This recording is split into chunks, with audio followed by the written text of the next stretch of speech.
O escritor americano Thomas Friedman, no seu livro chamado O Mundo é Plano, já traduzido para o português, comenta sobre dois países da Ásia, muito próximos um do outro. Em um país, se uma pessoa pobre vê uma outra pessoa bem-sucedida, com uma casa bonita, com um carro bonito e tudo mais, ele pensa assim, um dia eu vou lá na casa dele e vou matar aquele cara.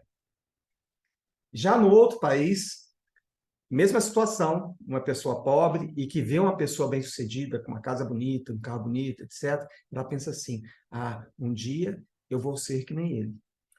Então, também no mundo da educação, a mesma situação se aplica. Tem muita gente que pensa assim, por que ele aprende e eu não aprendo?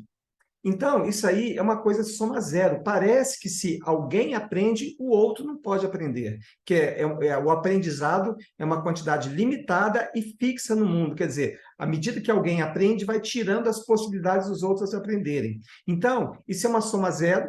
Tá? Quer dizer, se você tira de um lado, se você soma de um lado, tira do outro, e é uma situação de inveja. A pessoa não está pensando como é que eu posso fazer para conquistar aquela habilidade, aquela coisa que tanto vai me fazer bem. Não, ela pensa assim, ele pode e eu não posso. Por que ele pode e eu não posso? Já ao contrário, a outra situação significa assim, se ele pode aprender inglês, eu também posso. Ou seja, o sucesso das pessoas vai servir para esse tipo de mentalidade como uma inspiração. Quer dizer, você vê alguém que domina o inglês fluentemente, com perfeição, etc., e fala, nossa, se ele conseguiu, eu também consigo. Essa atitude parece que é uma coisa assim bobinha, tá? Mas ela é fundamental. Por quê? Não existe essa questão de uma pessoa que não consegue aprender o idioma. Se a pessoa não tem nenhuma deficiência cognitiva, algum problema, né, de nascimento, etc., ela já aprendeu português, que é a coisa mais difícil do que aprender a língua nativa. Você chega no mundo, você não conhece nenhum som, você não conhece nenhuma palavra da língua.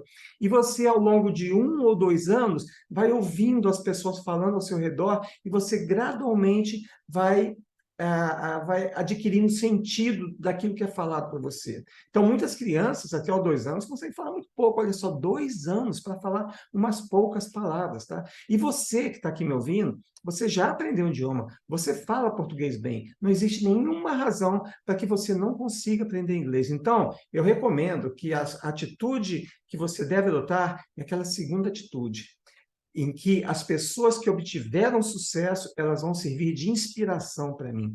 Puxa vida, ela conseguiu, ela se dedicou, ela estudou por vários anos e ela conseguiu, ela é fluente. E por conta dessa fluência, dessa habilidade tão fantástica, ela é capaz de conseguir uma melhor colocação no mercado, de ter melhores empregos, de ter salários melhores, de ter uma empregabilidade alta. É uma pessoa que certamente não vai ficar desempregada, tá? Eu até, é uma coisa assim, eu sou da área de tecnologia da informação, sou formado em engenharia, e um fato da vida que todo mundo tem que esperar é que um dia as crises vêm, e possivelmente, mesmo você sendo uma pessoa competente, você vai ficar desempregado. Então, o inglês, para mim, era uma profissão de backup, ou seja, se algum dia eu viesse a ficar desempregado, eu poderia dar o inglês. E professor de inglês, né, você sempre consegue arrumar um emprego, tá? Não existe a possibilidade de um professor de inglês bom, dedicado, etc., que não consiga arrumar um emprego. Então, pensa bem no que eu estou falando para você.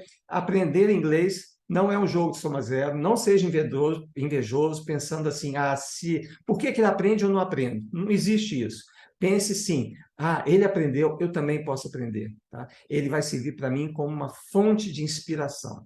E só para encerrar, eu queria dizer para vocês que aprender inglês não é apenas você aprender vocabulário, aprender frases, etc. Você tem um lado psicológico muito importante, atitude certa, principalmente para adultos. Pergunta aí para as pessoas com as quais você convive, quantas vezes elas já tentaram aprender inglês? Pergunta por que ela não conseguiu. Então, aí você vai poder distinguir entre os vários tipos de pessoas. Mas muita gente desiste de estudar inglês pelas razões erradas, que não tem nada a ver, são obstáculos naturais e que, se ela tivesse a persistência e a constância, né, de estudar, ela certamente passaria por esses obstáculos e atingiria a finalidade de aprender inglês bem, tá certo? Então, a mensagem principal é essa: a atitude correta vai te ajudar muito, nem apenas na aula de inglês, aprender algumas frases, ficar repetindo, repetindo, repetindo. Não, não. A atitude é importante, entender como o cérebro funciona, como nós aprendemos. Isso é muito importante para que você consiga identificar os problemas de aprendizado, que eles são naturais. Eu nem diria que são problemas, são fases do processo de aprendizado que todos nós temos que passar. E muita gente, por não entender disso, acaba desistindo, tá bom?